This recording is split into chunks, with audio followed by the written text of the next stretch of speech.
এখান থেকে পালং শাক নিচ্ছি যে মাওয়া ঘাটের হাউস বোট। আমরা পরবর্তীতে এখানে আসব, তাই এইগুলো আমরা দেখতে আসছি কিরকম।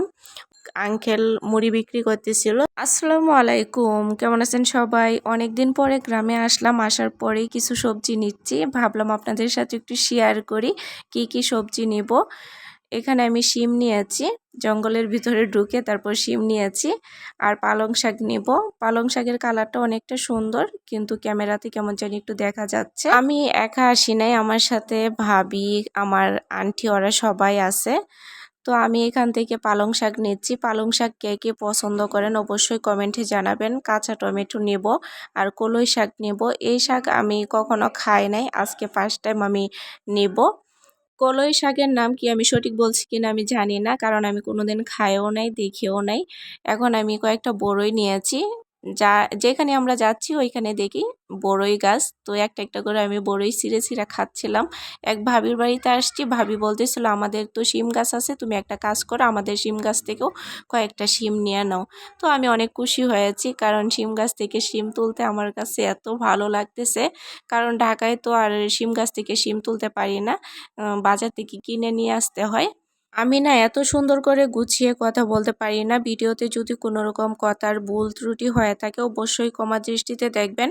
তো আপনাদের ভাইয়া একটা পলিথিন নিয়েছে, আমার কাছে একটা পলিথিন, সবাই কম বেশ আমরা সবজি নিয়েছি। এখন আমরা যাচ্ছি লাউ শাক আর লাউ নেওয়ার জন্য।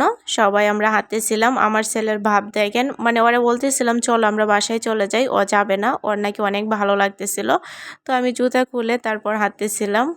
গ্রামের বাড়িতে আসলে জুতা পরে হাঁটলে আমার কাছে ভালো লাগে না, জুতা ছাড়া হাঁটতে আমার কাছে অনেক ভালো লাগে।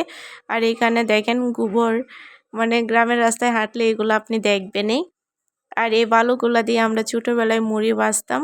তো আমি আমার আন্টি তারপর আমার ভাবি ওদের কাছে বলতেছিলাম এই বালুগুলা দিয়ে আমরা মুড়ি ভাজতাম।